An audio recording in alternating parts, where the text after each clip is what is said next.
Os 513 deputados e 27 senadores eleitos no ano passado tomarão posse em 1º de fevereiro. Na próxima semana, os parlamentares também vão eleger a nova mesa diretora, com destaque para os presidentes da Câmara e do Senado. Os cargos são de extrema importância, pois além de estarem na linha sucessória da presidência da República, os presidentes da Câmara e Senado definem, por exemplo, o que será votado no plenário das casas, determinam a ordem de análise dos projetos, desempatam votações e até retiram projetos de pauta. Ou seja, eles têm o poder de acelerar ou atrasar a votação de propostas. Para o agro, o principal interesse é saber quem são os favoritos para ocupar as cadeiras e entender qual deverá ser a governabilidade de Lula no Congresso. Para analisar tudo isso, a gente convidou o Tiago Aragão, que é diretor de estratégia da Arco Advice. Tiago, seja muito bem-vindo. Muito obrigado, é um prazer estar aqui novamente. Da mesma forma, é muito bom tê-lo conosco.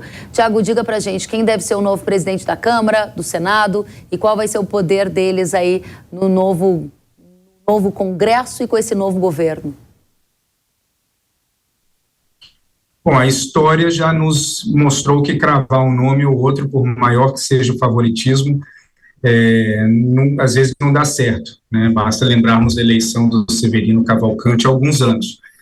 Mas hoje tem um favorito claro na Câmara, que é o Arthur Lira, e tem um favorito não tão claro no Senado, que é o Pacheco, que encontra ainda pelo menos um oponente claro, que é o Marinho, apesar dele ter um favoritismo. Mas na Câmara a situação está se caminhando para ser praticamente absoluta a favor do Lira. E você acredita que pautas que são importantes para o agronegócio, você está aqui, licenciamento ambiental, modernização de defensivos, tem chances de serem aprovadas em breve, se esses favoritos tomarem posse? Ou você acha que há uma nova composição no Congresso e é muito cedo para a gente entender qual vai ser a dinâmica das pautas? Ainda é muito cedo por conta da formação das comissões, que vai ocorrer após a eleição.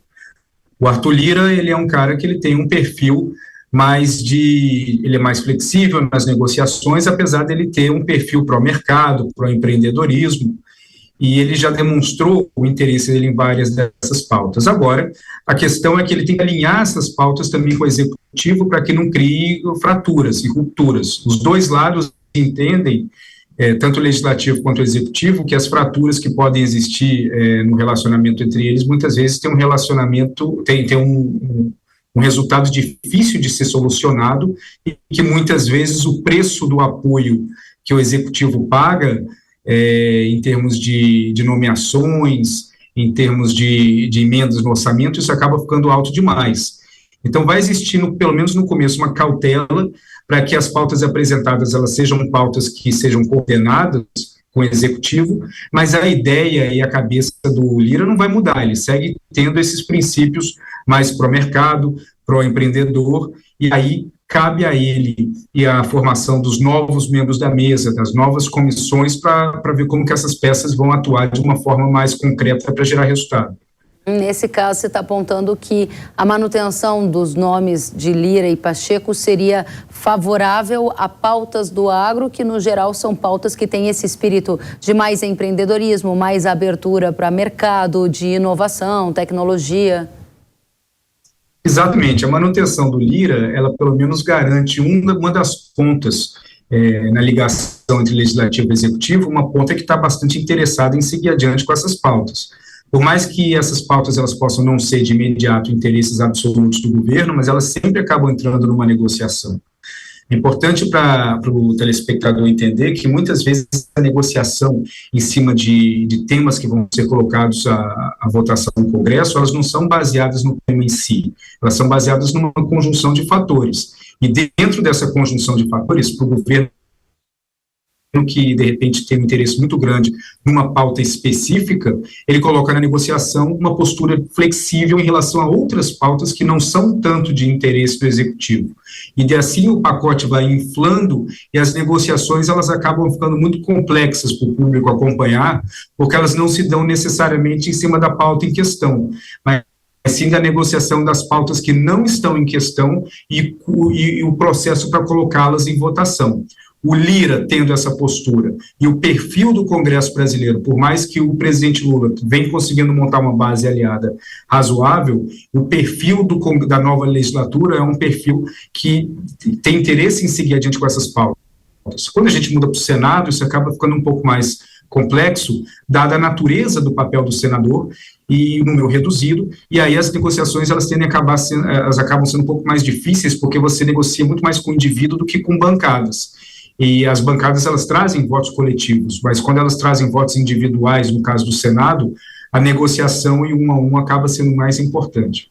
Perfeito. Chamou a atenção que você disse que Lula tem conseguido articular uma base no Congresso. E aí a gente entra numa questão que interessa muito, a governabilidade de Lula nesse novo parlamento. Quais são os sinais que fazem você afirmar que o Lula já tem conseguido montar uma base e qual é o horizonte, como ele vai influenciar, ter uma relação com esse Congresso? Olha, o Congresso mudou muito desde que o Lula foi presidente. O Congresso ele é muito mais independente, ele tem um controle muito maior em cima do orçamento. Ele já demonstrou, tanto com o presidente Bolsonaro, quanto com a presidente Dilma, algumas poucas vezes com o presidente Temer, mas principalmente Bolsonaro e Dilma, que ele não tem nenhum receio de vetar ou de reverter vetos ou de deixar algumas medidas provisórias caducarem, porque ele quer não só demonstrar a sua independência, mas ele tem uma agenda própria. E essa agenda própria do Congresso, ela acaba fazendo com que o Brasil seja um país muito diferente dos outros países da América Latina. É praticamente um parlamentarismo disfarçado de presidencialismo, onde o papel e a última palavra do Congresso tem um peso muito grande. Por isso que é muito comum, e eu falei isso várias vezes durante as eleições, que para o eleitor, o que muda mais a vida dele é o voto para deputado federal do que o voto para presidente da República, porque no fim o processo de tomada de decisão, ele pode não necessariamente nascer no Congresso, mas ele ou avança ou termina no Congresso. E aí que o Lula entende que não vale a pena brigar. E do outro lado, o Lira também entende que não vale a pena brigar, assim como grandes lideranças no Congresso. Então, quando você inicia um novo governo, geralmente tem uma fase de lua de mel, onde os dois lados estão dispostos a buscar entendimentos. Esses entendimentos eles começam a fracassar quando promessas de apoios específicos em cima de pautas, em cima de nomeações, em cima de determinados relacionamentos começam a falhar, e aí que a confiança começa a ficar fraturada. Agora, uma coisa que é interessante é que a base aliada na época do Lula, ela era uma base aliada muito sólida, que ela funcionava basicamente como um grupo leal, independente da pauta e do interesse que o Executivo mandasse ao Congresso. Com o passar dos anos, o Congresso ele passou a ter uma postura muito mais flexível e individualizada em cima de pautas. Então, o Lula ele pode ter um apoio mais amplo em determinados temas e um apoio mais restrito em relação a outros temas. E não há mais o receio, necessariamente, de traição ou de independência de certas bancadas.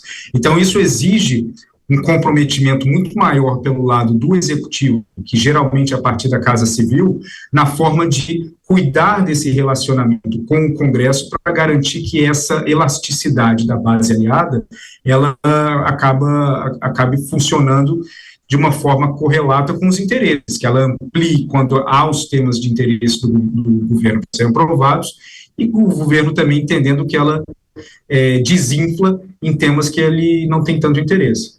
Agora, Thiago, a gente viu a eleição do Congresso e muitas análises, inclusive a gente trouxe aqui no Hora H do Agro na Jovem Pan, de que um Congresso de centro-direita era bom para o agro. Aí você está me dizendo agora que o Lula já tem articulações com esse Congresso. Objetivamente, o que a nossa audiência quer saber é como deve ser essa relação para entender se há um cenário de mais risco, no sentido de pautas que possam passar e atrasar o desenvolvimento do setor, ou não, o Congresso ainda é um Congresso centro-direita e tende a ter uma votação mais nessa direção pró-agro. O que você acha? É muito cedo para dizer? E também qual é o papel das comissões, né, nesse novo ano? Primeiro, todo político ele adota um posicionamento claro de ser de centro-esquerda ou centro-direita no processo eleitoral. Depois que ele está eleito, aí existe uma mudança na sua postura ideológica. Não que ele mude das suas convicções, mas ele entende que a força do Congresso está na convergência. E se você quer ser um parlamentar que tem uma influência constante dentro do Congresso, você tem que entender que tem que ter uma flexibilidade em relação aos temas. E muitas vezes a gente vê parlamentares que eles são de centro-direita em determinadas pautas, mas são de centro-esquerda em outras pautas. E essa variação é muito importante para aquele que está monitorando observar, porque não é um comportamento ou uma frase dita numa determinada situação que revela toda a forma de pensar daquele parlamentar para todas as outras votações. E essa granularidade, essa individualidade, essa flexibilização de posição é o que torna o monitoramento legislativo mais complexo para aquele que está observando de fora. Isso não quer dizer que o agro deva se preocupar, mas muitas coisas que eram dadas como já entregues durante o governo passado, nesse governo vão necessitar de uma negociação maior, o que era muito comum nas legislaturas anteriores. Isso não quer dizer que determinados temas não vão passar, mas muitas vezes também não será tão fácil como eles viram no passado. Excelente. Para a gente fechar o ponto, qual será a força de Lula no novo Congresso? A força do Lula no novo Congresso, ela vai ser colocada à prova de mês a mês. Tudo depende da forma como ele lida desde o início. O apoio que ele já deu à reeleição do Lira é muito importante, porque uma das coisas que prejudicou em muito o relacionamento da Dilma com o Congresso, que acabou culminando com o impeachment, foi a traição que o Executivo deu naquela época em relação à eleição do Cunha, onde eles haviam prometido o apoio à eleição do Cunha e na última hora apareceram com outro candidato e aí isso começou a desencadear uma série de problemas. Excelente. Se o relacionamento ele se manter transparente, vão haver derrotas, mas a tendência é que ocorram mais vitórias. Essas vitórias, elas não vão ser exclusivas do Executivo, elas vão ser compartilhadas. Então, no momento que nós tivermos derrotas do Executivo, isso representa uma vitória do Legislativo em determinados pontos. Cabe o observador do agro entender aonde que estão suas batalhas, porque vão haver batalhas que estão centradas no Executivo, ele vai esperar vitórias do governo em determinados pontos, e em outras situações ele vai esperar vitórias do Legislativo e uma derrota do Executivo. Muitas vezes essas batalhas não são públicas, mas a gente percebe elas em cima de outras votações. Quando você tem um presidente da Câmara colocando pautas que não são ligadas ao agro, mas que são contra o interesse do governo, muitas vezes são uma mensagem que está sendo dada para votações futuras que podem sim ser ajustadas e acabar culminando novamente em convergência. Excelente. Tiago, eu volto com você porque a gente vai sair da política nacional e vamos para a internacional com foco em geopolítica um instante só. É isso mesmo, a gente sai da política nacional, vamos para o internacional com foco em geopolítica. A Alemanha e os Estados Unidos anunciaram nesta semana que vão enviar juntos 45 tanques de batalha avançados para a Ucrânia. A decisão de fornecer armamentos pesados marca um passo importante na guerra, que vai completar no fim de fevereiro um ano. Os militares ucranianos disseram que os equipamentos permitirão realizar contraofensivas e ajudar a restaurar o suprimento cada vez menor de munição. Polônia e Noruega também devem enviar tanques à Ucrânia. Como resposta, a Rússia lançou uma nova onda de ataques, que teve como alvo a capital da Ucrânia e a região de Odessa, no Mar Negro.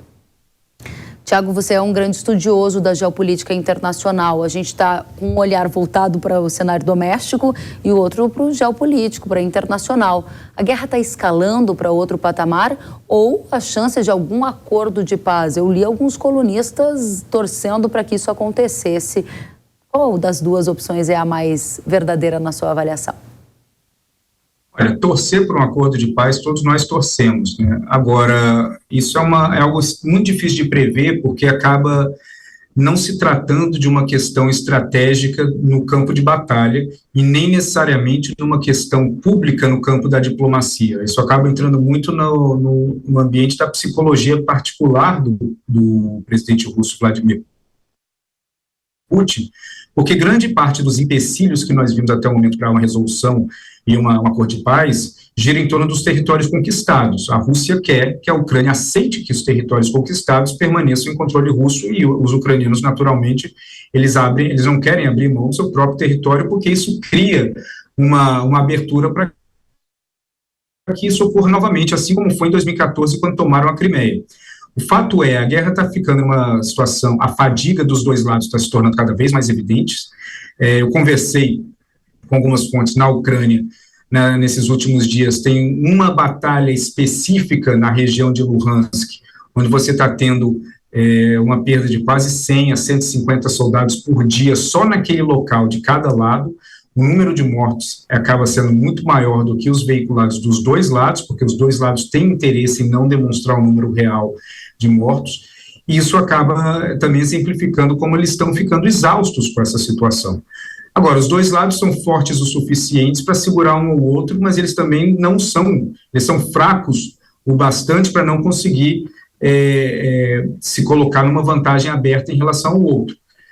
Eu conversando com um general americano que acompanha muito de perto, ele estava dizendo que todas as vezes que você observa que a Rússia ela sai do foco central de ataque, ela inicia outras linhas de ataque fora das linhas de batalha, como, por exemplo, bombardeios específicos, isso é uma busca por ar. Eles estão tentando ganhar algum tempo para respirar. Então, quando você ataca outras áreas, você cria um ambiente de choque na sociedade, no governo, e isso dá um respiro para que você mude um pouco o foco do exército ucraniano para que eles possam respirar nas zonas principais. Quando isso começa a ocorrer de uma forma constante, isso é um sinal de que existe fadiga do lado russo, assim como existe fadiga clara do lado ucraniano também. Mas aí a pergunta é, você acha que a gente está indo para um outro lugar em que a guerra está escalando, ela está ganhando fôlego com essas manifestações da Alemanha e Estados Unidos em enviar tanques para a Ucrânia, ou você acha que a Rússia vai se enfraquecer diante desse armamento para a Ucrânia e a gente pode ter essa guerra se encerrando rápido? Pergunto tudo isso para a nossa audiência ficar bastante atenta, porque há desdobramentos em preço de commodities agrícolas, cotação de dólar, fornecimento de insumos, tudo isso impacta o agro diretamente. Não tem nenhum indício de que isso vai acabar rapidamente. A tendência é que isso leve ainda um bom tempo, e a entrega desses armamentos, elas são muito mais ligadas a resistir os ataques, os contra-ataques russos que estão acontecendo, do que necessariamente dar o checkmate na recuperação dos terrenos que foram perdidos. Então, é um sinal de que, bom, estão apoiando a Ucrânia, vão seguir apoiando, até porque eles já estão com água até o pescoço e não tem mais como sair dessa situação, e à medida que eles vão aumentando a capacidade de armamentos, isso acaba sendo muito mais voltado para que eles consigam, que eles voltem a equiparar a Ucrânia com a Rússia no embate. Ainda não existe um fluxo de armamento suficiente para que a Ucrânia ela claramente mude a balança a seu favor, porque a Rússia ela tem uma capacidade ainda de respirar durante um bom tempo.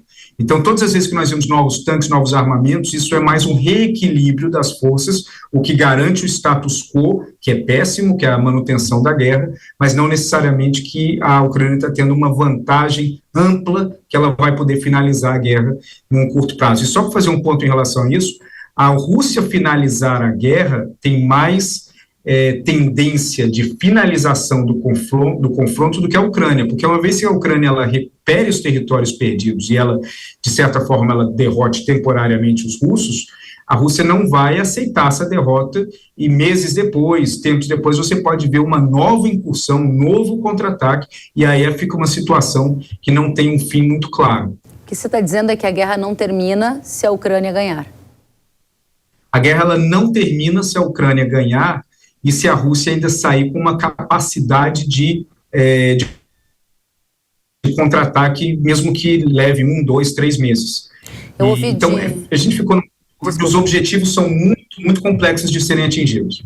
Eu ouvi de um especialista em geopolítica dos Estados Unidos que a gente tem uma possibilidade de classificar essa guerra como uma guerra multi-ano ou multidécada. Você disse aqui que não vê um término desse confronto no curto prazo. Você acha que é isso mesmo? A gente vai observar essa situação se estendendo por anos?